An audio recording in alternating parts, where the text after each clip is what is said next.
cómo opera en el proceso. Jordi Nieva Fenol, jurista español, señala sobre la figura lo siguiente: es preferible absolver a un culpable que condenar a un inocente. Condena solo más allá de toda duda razonable. Todas esas máximas, y algunas otras análogas, han querido orientar los juicios penales desde hace muchos siglos. Y pese a la reiteración y consolidación de dichas máximas, la sociedad sigue padeciendo sistemáticamente una paranoica sensación de sospecha generalizada. La presunción de inocencia debe ser el fundamento principal de todo proceso penal. Pero aún partiendo de esa irrebatible y humanista conclusión, el juez no puede contentarse con emitir su juicio basándose en este simple hecho: sentir una duda en una medida que subjetivamente le parezca relevante. Actualmente es de esperar del juzgador algo más, que actúe como un científico, con sujeción al método del mismo nombre, observando el resultado empírico de las pruebas y asumiendo la conclusión a la que conduce dicho resultado, sea cual fuere, condenatoria o absolutoria. La duda aparece como principio en el artículo 5 del Código Procesal Penal y debe calificarse como una garantía para todo procesado. Su matriz constitucional se halla contemplada en el artículo 17 Inc. 1 de la Constitución Nacional. De la simple lectura del referido dispositivo se podrá colegir que la duda no tiene la calificación razonable, y este término debe construir a partir de una adecuada valoración de las pruebas. Cada prueba debe analizarse en forma particular con un énfasis técnico sobre todo. Las partes deben construir esta figura a partir de una adecuada motivación de las pruebas conforme a los hechos. Usualmente en nuestro proceso la duda se genera en el intelecto del juzgador cuando dos pruebas de un mismo rango se confrontan en lo esencial: testigos, peritos. Entonces, a partir del principio de contradicción, un hecho no puede ser y no ser a la vez. Si la duda, luego de confrontarla con todas las demás pruebas, se puede llegar a la conclusión que las pruebas que hacen a la teoría del caso de una de las partes no se sostiene. Una de los testigos no dijo la verdad. La conclusión de una pericia no se verificó conforme a las reglas técnicas aprobadas y recomendadas, etc. La duda debe estar ajeno a todo subjetivismo por parte del juez. Debe ceñirse a la ciencia en el examen de las pruebas. Debe confrontar siempre las probabilidades partiendo del supuesto: si el hecho afirmado ocurrió de tal manera, ¿cuál es la probabilidad que haya ocurrido de esta manera? Es decir, someterlo al testeo de las probabilidades, confrontarlo lógicamente. Sostener un discurso racional a partir de la duda usualmente se lo confunde con insuficiencia de prueba. Una figura y otra son diferentes. La duda surge como conclusión de la confrontación de las pruebas relacionada al hecho. La insuficiencia probatoria surge de la poca entidad que tiene ésta para corroborar el hecho. Nulidades. La nulidad es la sanción por la cual la ley priva a un acto jurídico de los efectos normales cuando en su ejecución no se han guardado las formas prescriptas para ello. La nulidad es la sanción jurisdiccional recaída sobre un acto procesal por lo cual se le priva a éste de sus efectos por no reunir los presupuestos jurídicos exigidos por la ley para su vigencia. Características de las nulidades.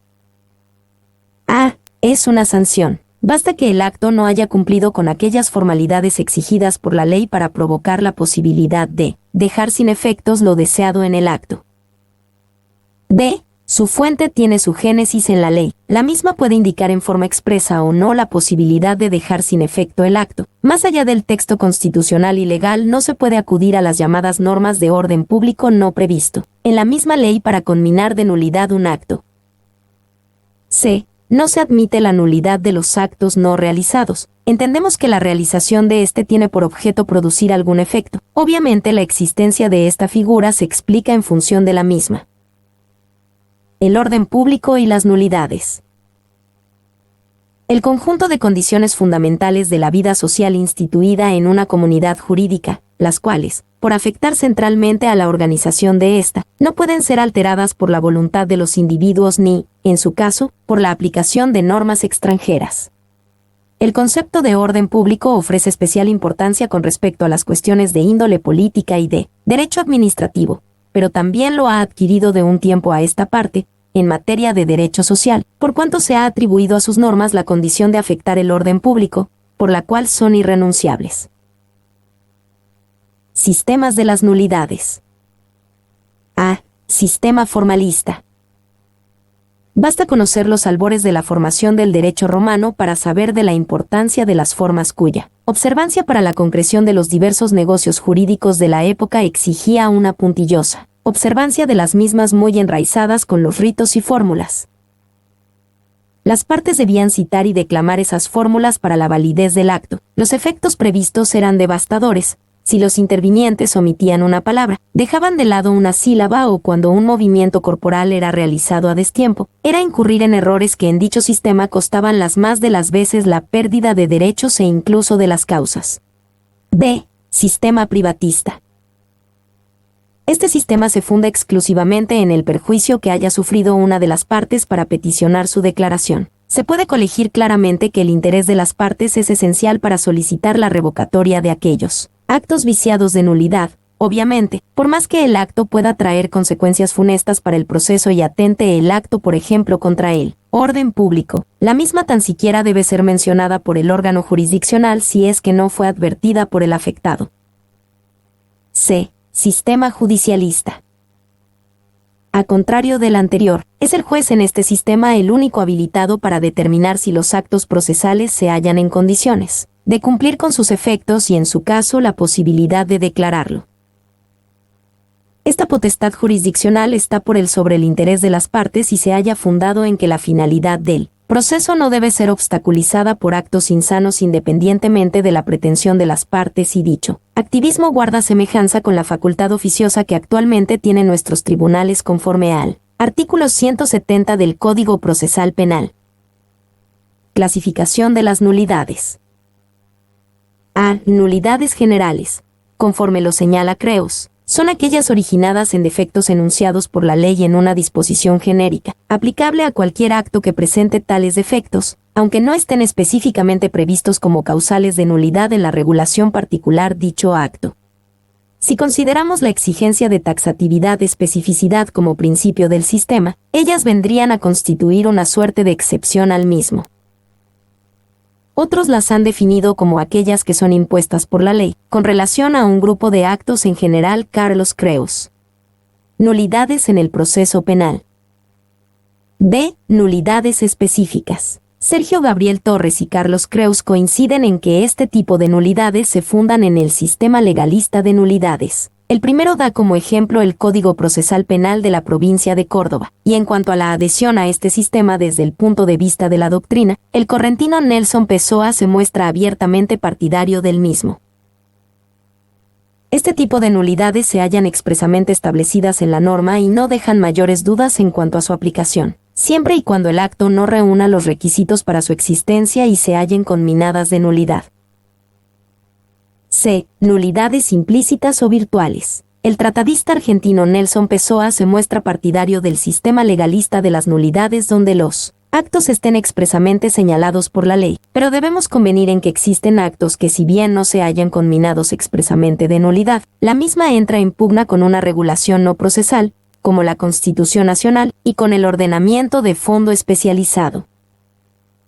Debemos precisar que aquellos vicios que puedan presentarse en determinados actos deben ser de tal gravedad que no quede otra salida que la de conminarla de nulidad.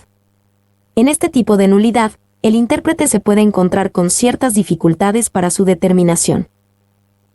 D. Nulidades absolutas y relativas. La clasificación aceptada casi por todos los códigos procesales penales existentes y por los tratadistas hace referencia a estos tipos de nulidades, y sobre la primera coinciden en indicar que se trata de aquellos actos que afectan al orden público, es decir, a alguna garantía constitucional relacionada con el orden público o el llamado debido proceso. Las llamadas nulidades relativas tienen íntima conexión con aquellos vicios subsanables y afectan el interés particular de una de las partes sin llegar a agraviar aquellos derechos de rango constitucional.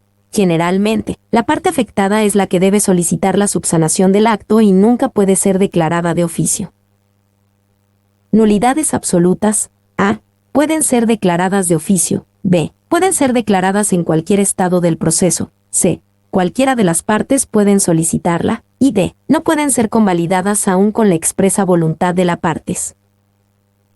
Las nulidades relativas. A. Son subsanables. B. Lo solicitan quien tenga interés en su declaración. Y C. pueden ser convalidadas en forma expresa o tácita. Pautas de valoración integral de la prueba. A lo largo del tratamiento de los diferentes medios y elementos de prueba se ha enunciado en cada caso las principales pautas de valoración específicas de cada uno de ellos. Pero por lo general todo proceso está construido por un cúmulo de pruebas de toda especie y cantidad. De modo que al llegar al momento culmine de la causa, cuando el órgano juzgador debe decidir, habrá de analizar primeramente en forma separada cada prueba, pero luego prosigue necesariamente el examen integral e interrelacionado de todas ellas, mediante comparaciones, evaluaciones y razonamientos que, por medio de la seria ponderación del conjunto, puede extraerse por vía de la lógica, los aportes periciales técnicos o científicos, la experiencia, la psicología, el sentido común y el recto entendimiento humano, una conclusión sobre la certeza o no del hecho hipotetizado en la tesis acusatoria, en cuyo caso sobrevendrá la condena, o bien si, a pesar de toda la labor desplegada en el juicio, la prueba no logra persuadir satisfactoriamente el entendimiento del juez, ya sea porque acreditan la inocencia del acusado o en razón de que solo sirven para configurar un panorama nebuloso, oscuro, confuso y equívoco, el que solo deja como saldo el estado cognitivo de duda, deberá sobrevenir inexorablemente la absolución.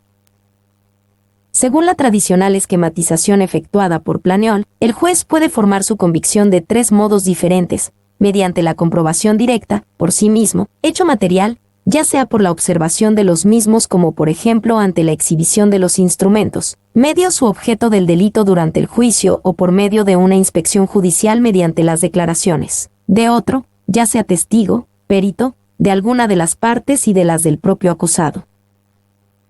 Mediante razonamientos que partan de elementos indiciarios comprobados y que lo conduzcan mediante la inferencia, al conocimiento de la verdad del hecho desconocido objeto del proceso. El conocimiento directo, al que los ingleses llaman evidencia inmediata, entraña el conocimiento mediante la percepción o intuición por los sentidos, no necesitando para este acto recurrir a la lógica.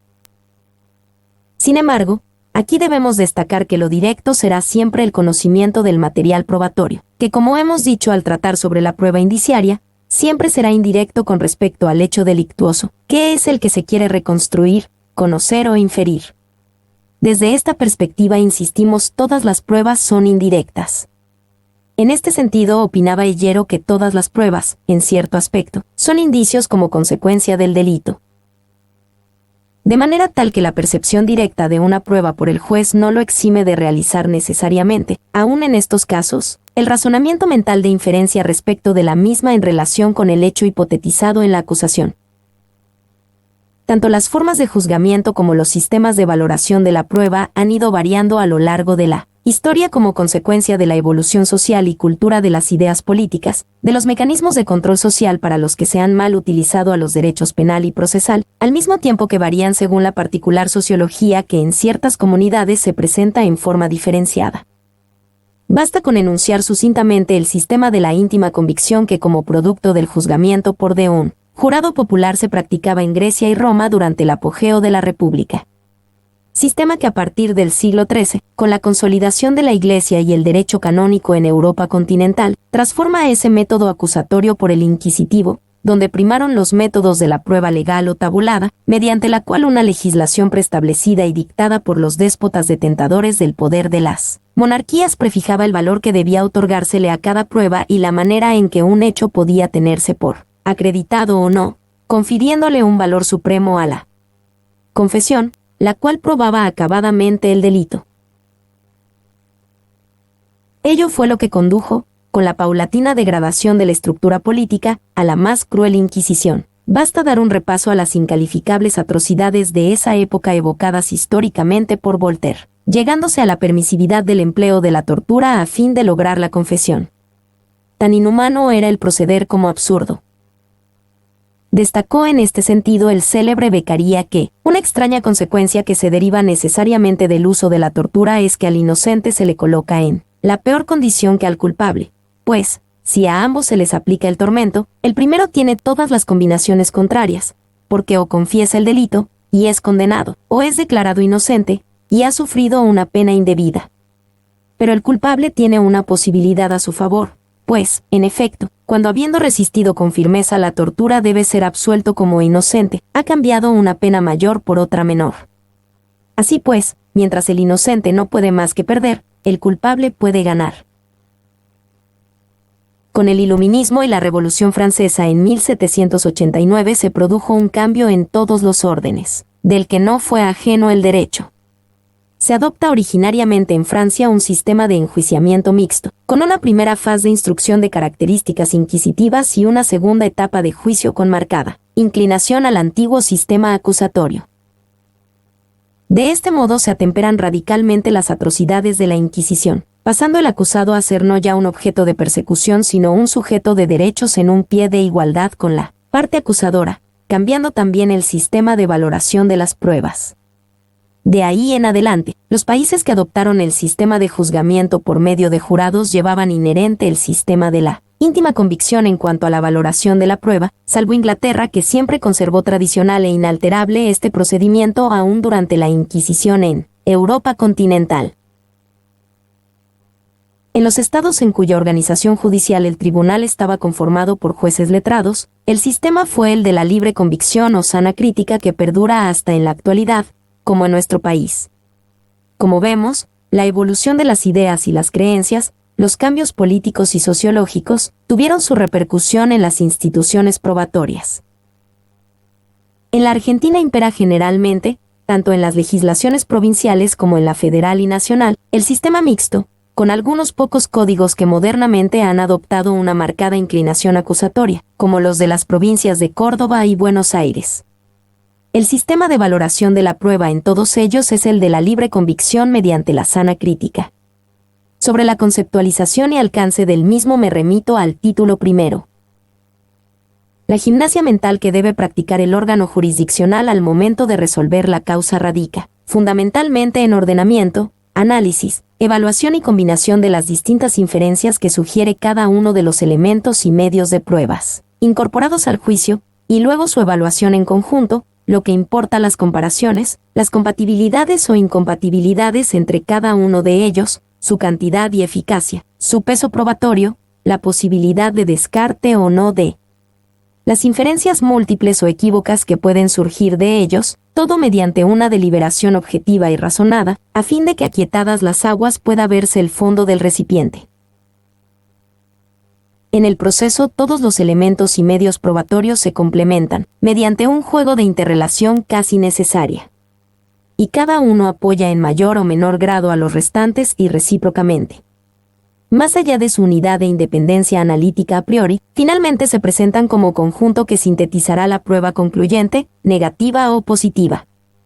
Las pruebas deben ser primariamente evaluadas autónomamente, pero lo más importante es su consideración entre ellas, ya que si una prueba es contradicha por otra, cuya mayor eficacia se acredita, aquella queda invalidada. Esto fuerza a examinar si las pruebas concuerdan entre sí, o si se confrontan, a escudriñar cuál es la razón de tal discrepancia para eliminar la de menor eficacia, o excepcionalmente, ambas, cuando se compruebe, por ejemplo, la falsedad de las mismas. En principio, la discordancia entre pruebas debe tomarse como una neutralización entre ellas. Esto fuerza al análisis a fin de corroborar si realmente hay confrontación o si ello no es más que una apariencia, que obedece a diferencias accidentales o accesorias que no hacen a la esencia de la cuestión, en cuyo caso mantienen su eficacia, razón por la cual no es recomendable el apresuramiento en desechar pruebas a priori ante una aparente contradicción. En cambio, si existe concordancia, es necesario extraer una inferencia positiva siempre que tal coincidencia sea corroborada rigurosamente, ya que puede acontecer que la concordancia responda al hecho de que ambas pruebas son falsas. Sin embargo, verificado que las mismas concuerdan en correspondencia a la realidad, supuesto que se torna más probable cuanto más numerosas sean las pruebas, se aborda a un estado de certidumbre. Los errores en caso de falsedad o coartada suelen ser varios, mientras que la verdad es una. Ergo, cuando varias pruebas diferentes concuerdan, la inferencia de su certidumbre se sustenta no solo en la cantidad y coincidencia, sino en el hecho de que es improbable que de existir un error el mismo se presente en todas ellas. No debemos dejar de poner el acento en la prudencia y precaución que el juzgador debe adoptar frente al supuesto de pruebas coincidentes. Ello así, en virtud de que en ocasiones se presentan casos en los que la concordancia es casual creando una idea ilusoria, que no responde más que a una apariencia fortuita, ya que es muy frecuente en la vida las falsas concordancias o las engañosas coincidencias.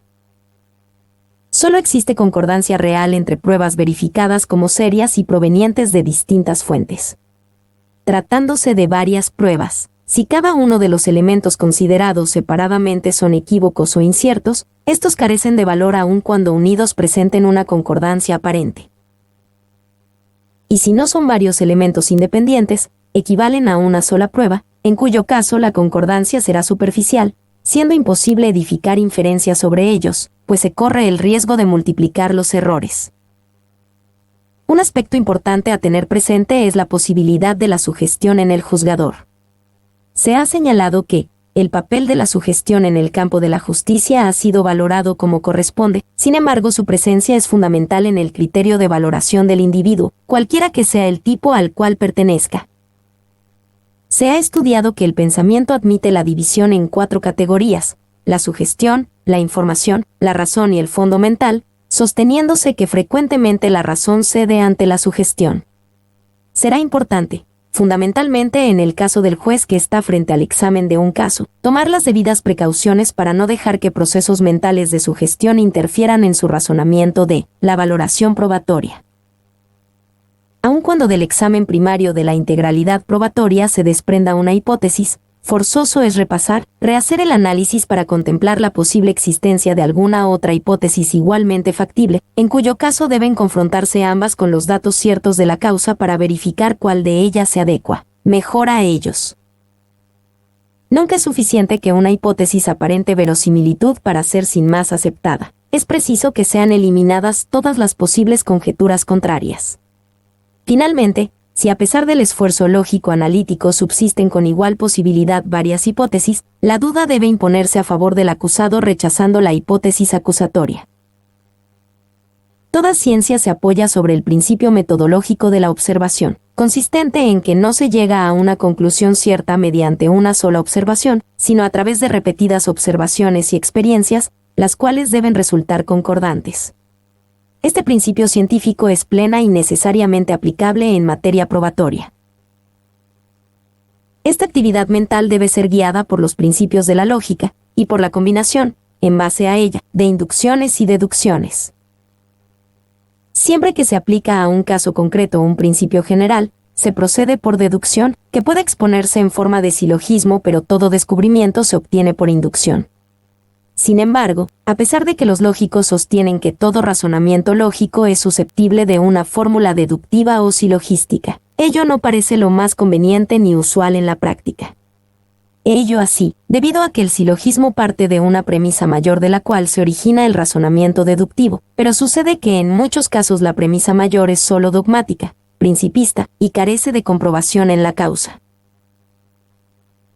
Por ejemplo, en un polígono de tiro al blanco a uno de los asistentes, Ticio, se le escapa un disparo de su arma de fuego provocándole la muerte a otro. En el mecanismo silogístico se razonaría de la siguiente manera. A. Los que concurren a un polígono de tiro al blanco a practicar son conscientes de negligencia. B. Ticio ha concurrido a practicar al polígono de tiro. C. Ergo, ha sido consciente de negligencia. Si bien la deducción puede ser correcta, en puridad importa admitir como real la premisa mayor, de donde cabe objetar que la conclusión deductiva es dudosa. D. En cambio, si se aplica el sistema inductivo, el razonamiento sería así. El hecho de haber obrado de tal modo que se le escape un disparo a Ticio demuestra, probablemente, el conocimiento consciente de negligencia. La conciencia de negligencia se infiere de su modo de obrar. El método deductivo saca consecuencias de un principio, proposición o supuesto, llevando generalmente a elaborar un silogismo que importa un argumento compuesto de 3 proposiciones, donde la última de las cuales se deduce de las otras 2. El método inductivo, en cambio, eleva el entendimiento desde un fenómeno conocido hasta el conocimiento de otro fenómeno desconocido. Como se desprende del ejemplo expuesto anteriormente, la transformación en silogismo resulta inútil, pues lo que el juez ha de examinar consiste en la validez de la inferencia contenida en la premisa mayor, la cual se forma restablece en inductiva. No obstante, la forma deductiva puede servir para hacer resaltar los puntos débiles de una inferencia, al obligar a formular con precisión la proposición sobre la cual está basada, especialmente si se refiere a una verdad científica.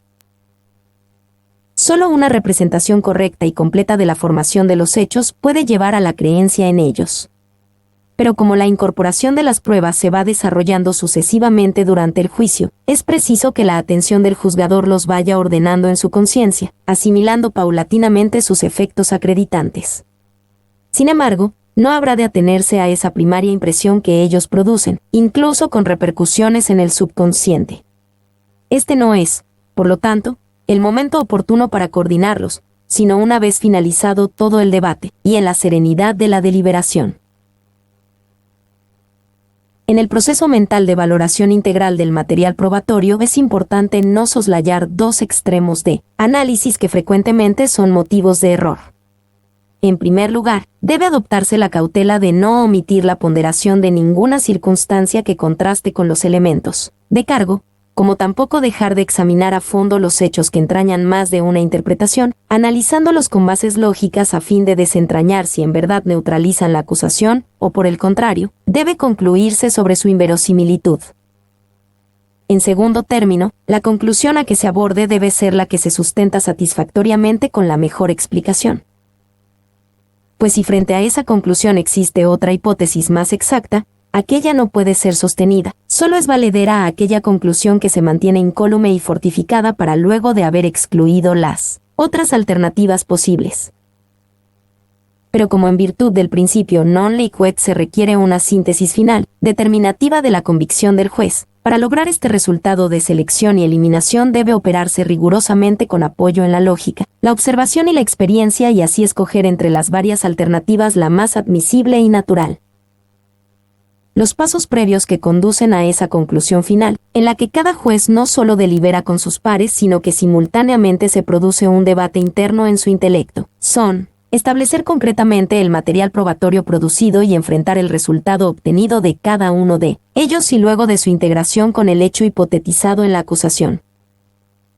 Luego analizar los elementos de descargo, infiriendo el peso acreditante de cada uno de ellos para luego confrontarlos con los de cargo a fin de estimar cuáles resultan más acertados.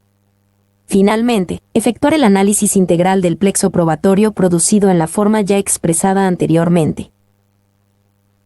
Como todo elemento de prueba, en alguna medida, produce alguna creencia o alguna duda, la conclusión debe formarse como una escultura, no solo por su impronta representativa y la solidez de su cuerpo, sino más bien por la prudencia de las manos del escultor que, moldeando, va eliminando del material utilizado los desechos, hasta formar una figura que por la fuerza de sus expresiones seduce y convence al observador sobre su aparente realidad.